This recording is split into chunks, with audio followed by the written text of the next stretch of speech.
Ê, Brasileirão Rei Doido, de tédio definitivamente a gente não morre, porque a cada rodada são acontecimentos, manchetes, jogos grandes e uma disputa que continua esticada e ainda não acabou.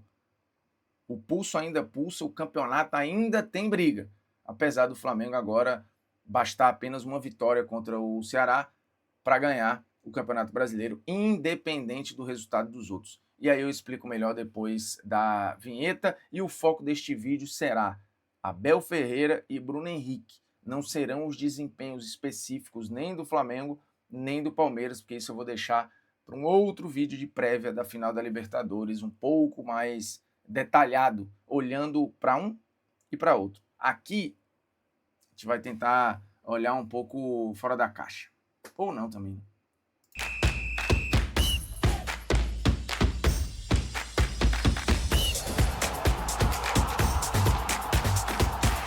Fala moçada, beleza? Bruno Formiga na área, nada mais convidando você a se inscrever no canal, tocar na notificação, deixar seu like, seu dislike, comentar o conteúdo, compartilhar o conteúdo aí nos seus grupinhos de WhatsApp e convidá-los a abrir a conta lá no Esportes da Sorte e experimentar para se divertir. Se você já tem, beleza. Se não tem, aponta para esse QR Code aqui ou acesse esportesdasorte.bet.br. O link também está na descrição do vídeo. Um recado para quem tem 18 anos ou mais e se deixar de ser divertido, pare. Lembrando, o site tem suporte para você lá dentro, tem chat, tem vários canais de comunicação. Esportes da Sorte não está aqui para iludir ninguém, não é segundo emprego, aposentadoria, renda extra, é um lugar para você se divertir com o jogo, mudar a sua forma de torcer ali. Então é isso e nada mais, beleza? Tem odds turbo direto que eu boto lá no Instagram e no Twitter. Tem várias combinadinhas, casadinhas bem legais, olhando para Champions, pegando Premier League, olhando a própria final de Libertadores. Tem muitas combinadas interessantes. E ainda tem uma reta final de Brasileiro com várias paradas em disputa, inclusive o título, fora zona de rebaixamento, briga por Libertadores e por aí vai. Flamengo chegou a 75 pontos, Palmeiras continua com 70. O Cruzeiro tem um jogo a menos e está com 68. O Cruzeiro pode chegar até 77 pontos. Palmeiras pode chegar até 76 pontos. E o Flamengo, se ganhar do Ceará na próxima rodada, já chega a 78. Então ele não poderá mais ser alcançado se vencer. Independente do que aconteça com o Cruzeiro e com o Palmeiras, se o Flamengo ganhar do Ceará no Maracanã, acabou, o Flamengo é campeão brasileiro. A rodada de terça-feira tinha, ao mesmo tempo, o Grêmio e Palmeiras e o Galo e Flamengo, que acabou que teve uma diferençazinha de horário, porque houve atraso ali, o jogo do Grêmio e Palmeiras terminou o primeiro tempo um pouquinho depois, começou um pouquinho mais atrasado e tal. Mas a rodada que muita gente projetava que ia acabar o campeonato, teve um momento que o Palmeiras estava diminuindo a distância de 4 para 1 ponto, porque o Flamengo estava perdendo do Galo e o Palmeiras estava ganhando do Grêmio. O Grêmio achou o empate ali na reta final do primeiro tempo e no segundo virou e tal, e aí deu uma murchada ali no Palmeiras. E o Flamengo acabou conseguindo com o Bruno Henrique o empate, e aí a diferença, que era de 4 pontos, foi para 5 pontos. Então, assim, o Flamengo nesse momento, com 96% de possibilidade, segundo as projeções do Gato Mestre, lá do GE. Globo, o favoritaço ao título brasileiro e, basicamente, o campeão brasileiro. Resta consolidar isso no jogo contra o Ceará e tal. E lembrando, a última rodada é em Mirassol contra o Mirassol. Então, assim, não é prudente o Flamengo deixar para depender de ponto lá, até porque o Mirassol é o melhor mandante do Campeonato Brasileiro. Dito isso, tem dois personagens que, tanto no jogo do Flamengo quanto no jogo do Palmeiras, me chamaram a atenção.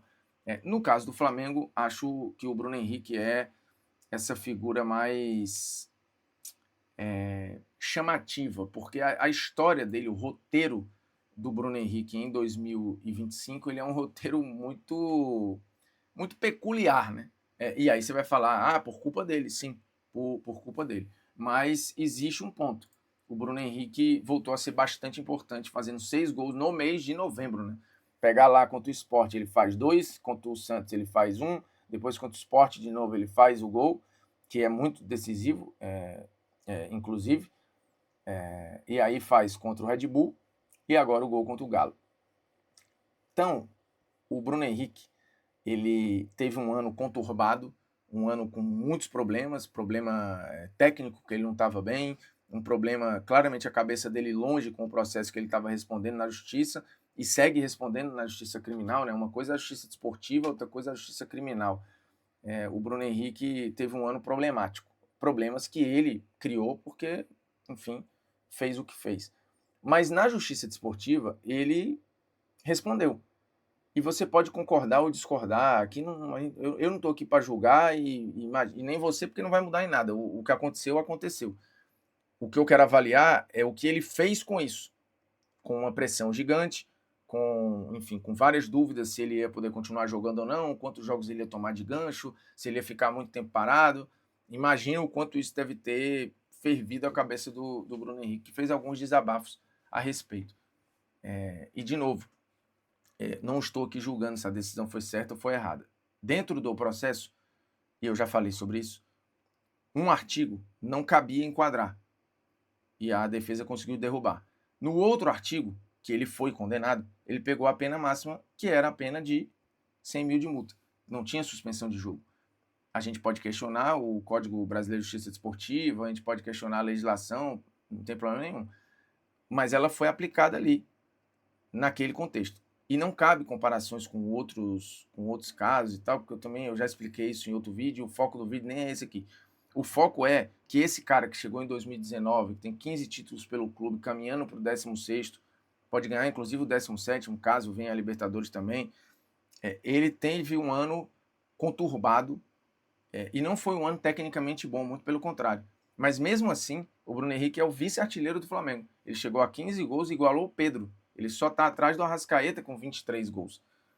O que é uma amostra de muita força mental desse cara, que hoje é um reserva no Flamengo, mas pode ter um papel muito importante nessa reta final de temporada. Ele foi titular várias vezes, foi capitão em inúmeras outras, e pode ser titular na final da Libertadores. Inclusive, quando o Felipe Luiz mostrou a escalação do jogo contra o Galo, e ele, Arrascaeta, Jorginho e outras figuras no banco, me passou a sensação de que o Bruno Henrique será importante na final da Libertadores, ou sendo titular, ou tendo uma minutagem alta. Porque não fazia muito sentido, se ele não for para ser titular ou não for importante, não faz muito sentido poupá-lo, né, contra o Galo. E ele se mostrou, de novo, muito decisivo e muito importante. Desde 2021, o Bruno Henrique não metia tanto gol no Flamengo, numa mesma temporada, mostrando que, mesmo com tudo o que aconteceu, ele segue sendo muito decisivo e impactante, e não por acaso é o maior vencedor da história do clube, podendo ampliar esta vantagem. Ele e o Arrascaeta, né? Os dois têm 15 títulos, com o título brasileiro, que é iminente aí, vai para 16, se vier a Libertadores, 17. É um número realmente muito, muito relevante. Do outro lado, temos um personagem também importante da rodada, que é o Abel Ferreira. O Abel Ferreira tirou bastante o peso do jogo contra o Grêmio ao mandar o seu time reserva, que foi o que aconteceu. Foi o time reserva jogar. E aí me parecia uma estratégia muito, muito inteligente até, de você botar numa redoma os titulares e tudo que acontecesse no Grêmio, tirou um ponto, diminuiu para um ponto, segue vivo, beleza, não vai mexer com os caras, não muda nada a avaliação deles. Mas perde o jogo, perde o campeonato, o Flamengo foi campeão, tomou o esculacho do Grêmio, os titulares continuam preservados e fica um asterisco naquele jogo, porque assim, Palmeiras também perdeu porque estava com o time 100% reserva, perdeu porque o Abel já tinha dito que o campeonato tinha acabado. Então o Palmeiras conseguiu ali diminuir a importância desse jogo e preservar os seus titulares, o seu time de fato, de mais crítica, de mais cobrança. Lembrando, o Palmeiras vem de uma sequência ruim. São 5 jogos sem ganhar agora. Uma sequência pior que a de 21. Quando o Palmeiras chegou em Montevidéu, o Palmeiras tinha 4 jogos sem ganhar. 3 derrotas e 1 empate. Agora são 3 derrotas e 2 empates. Tirando a sequência que ficou sem fazer gol, né? O Palmeiras não fez gol contra o Santos, não fez gol contra o Vitória, não fez gol contra o Fluminense, voltou a fazer gol contra o Grêmio. Então o Abel tirou este peso. E aí depois do jogo, acho que algumas figuras Benedés, assim, algumas até jogaram bem ali, algumas boas notícias talvez até pro Abel. Mas ele vai para a coletiva e fala o que ele tinha prometido na rodada anterior, no momento oportuno, falarei o que foi este campeonato. E eu até falei no Instagram da GTV que para mim era claro que ele ia falar de arbitragem. E foi exatamente o que aconteceu. Ele foi e falou de arbitragem. E aí a gente vai ouvir juntos aqui. E muita coisa mudou. Nomeadamente o árbitro dessa competição ficou pendurado não sei quantos meses. Será que os outros árbitros não ficaram com medo de apeitar, por exemplo, o penalti que houve no Maracanã? Se nós compararmos o penalti que houve com o Maracanã com o Arrascaeta em casa do Palmeiras na primeira volta, será que há muita diferença? Será que há diferença naquela bola que bateu no jogador do Vitória, que ele corta? Nem ao VAR foi ver. Portanto, será que os árbitros não ficaram todos com medo que a CBF os castigasse e que a seguir o SJD ainda lhes fosse dar mais não sei quantos dias de castigo, coisa que eu nunca tinha visto em 5 anos aqui no Brasil? Mas uma coisa, como eu disse, uma coisa é competições que são organizadas para a CBF, outra coisa são competições que são organizadas para a Conmebol. Ele joga muito o holofote para um outro lado, né? E ele ainda fala aqui do IC, né? O C não existe. Eu não vivo com Cs. Não entendia só por isso. Eu não vivo com os Cs. O que eu te posso dizer é que, falando sobre isso e sobre as minhas decisões, depois do jogo contra o São Paulo, depois de estarmos a ganhar 2-0 e termos virado o jogo para 3-2, muita coisa mudou. Ele já tinha falado sobre isso antes. E se aquele penalti tivesse sido marcado, o nosso goleiro ia defender e nós íamos virar para 3-2 e não tinha acontecido tudo o que aconteceu até agora. Assim, é uma entrevista, obviamente, que tira todo o foco do jogo, vai muito para ele, a gente só está discutindo isso, e é um pouco até contraditório, né? Ele fala que não trabalha com si, mas aí depois fala que se o pênalti tivesse sido marcado, o Everton teria defendido e não teria acontecido nada do que aconteceu depois, e esse o que aconteceu depois, na cabeça dele o Palmeiras foi prejudicado porque aquele pênalti que não foi marcado pressionou toda a arbitragem de jogos do Palmeiras, até porque houve suspensão do árbitro, um pênalti que foi claro, evidente, ali não existe um fato, foi pênalti, não foi marcado, e o Abel usa isso para dizer que depois dali o Palmeiras passou a ser prejudicado. Mas até teve um comentário ali no Instagram que falou, não, mas se tivesse marcado o pênalti do Jorginho no Gustavo Gomes, o Rossi teria defendido e o Flamengo teria ganho do mesmo jeito, que é o argumento que o Abel usou ali. Então ele não leva a coisa para lugar nenhum. E eu acho ruim, porque o campeonato não é feito só do jogo do Palmeiras para cá, do jogo do São Paulo para cá. O campeonato é feito do todo. E antes do jogo contra o São Paulo, já existiam N outros problemas da arbitragem, a favor do Palmeiras, contra o Palmeiras. A partir dali, a discussão ficou mais acalorada. E outros episódios aconteceram, alguns mais claros, outros nem tanto. O Abel crava lances ali que ele dá uma certeza que não é que na minha visão, não é certeza. E o pênalti do Jorginho no Gustavo Gomes foi amplamente debatido. Muito debatido. Houve muita discussão, assim como tinha havido no pênalti em cima do jogador do São Paulo, que foi ignorado pela arbitragem. E aquele resultado, eu lembro de tratar aqui e tentar separar o erro da arbitragem, que para mim é evidente, e a força mental do Palmeiras em, mesmo perdendo por 2-0, correr atrás do 3-2. Aí você fala, mas o 3-2 só aconteceu por causa do erro da arbitragem. Não, porque vários outros times que são beneficiados pela arbitragem com um erro e tal, não conseguem virar. O Palmeiras é um time bizarro nesse aspecto e conseguiu ali. Uma coisa para mim não invalidava a outra, mas é um erro evidente. E o Abel usa aquele erro para dizer que o Palmeiras depois dali passou a ser prejudicado e que o campeonato foi para um outro lugar, o que dá a entender que o Palmeiras não perderia o campeonato, não perderia a liderança, se ele não tivesse sido prejudicado pela arbitragem. Mas vários outros foram. O Flamengo tem várias reclamações, o Cruzeiro tem várias reclamações, o Grêmio tem várias reclamações, times que estão lutando contra o rebaixamento têm várias reclamações. E o Abel, árbitros são pressionados? Sim, acontece deles entrarem pressionados bastante. E o próprio Abel e a sua comissão fazem isso várias vezes. Eles pressionam muito os árbitros. E não só o Abel, isso não é uma premissa só dele. Vários outros treinadores também fazem isso, vários dirigentes fazem isso, vários clubes fazem isso.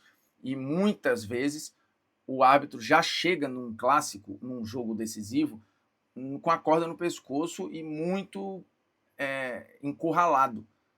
Isso acontece, mas não acontece só com o Palmeiras, acontece com muita gente. Então, para avaliar o campeonato, para ser justo na avaliação, você precisa pegar o que aconteceu antes do jogo contra o São Paulo e ver erros e acertos rodada após rodada, para aí você fazer um balanço e dizer, perdemos o campeonato por conta disso. E as outras equipes que têm lá as suas reclamações, não conta essa pontuação que os outros times acham que perderam por erros de arbitragem, só conta as do Palmeiras. Então o Abel, acho que usa muito esses jogos mentais aí para levar a discussão das partidas para um outro lugar, mas eu discordo em absoluto de culpar a arbitragem para uma eventual perda de título do Palmeiras. Eu discordo bem, até porque esse jogo, que é um jogo que muda bastante o rumo do campeonato naquele momento, o 3-2 em cima do São Paulo, ele é um jogo que está intimamente ligado a um erro grave de arbitragem. E que o Abel não foi, depois do jogo, falar com tanta veemência do erro, que foi, obviamente, a favor do Palmeiras. E tá tudo certo, porque outros também não fazem, tá? Outros também não fazem. Ontem lá na GTV a gente debateu muito sobre os estilos, né, do Felipe, do Abel. Olha como o Felipe dando entrevista de um jeito, o Abel é de outro. Eu não vejo problema nenhum nisso. O Felipe tem o estilo dele, o Abel tem o estilo dele, de falar, de dar coletivo e de treinar. Existem várias formas de você estar no futebol, no campo e fora dele. Então eu acho que tem uma regra e um jeito certo. O Abel tem essa estratégia, vem de uma escola que faz isso muito bem, né? O Mourinho é o maior expoente dessa escola portuguesa que usa esses mind games, como eles chamam lá. O Abel faz isso muito bem, o Felipe já usa uma outra estratégia e eles não vão mudar para a final da Libertadores. O Felipe vai no modo dele, o Abel vai do modo dele.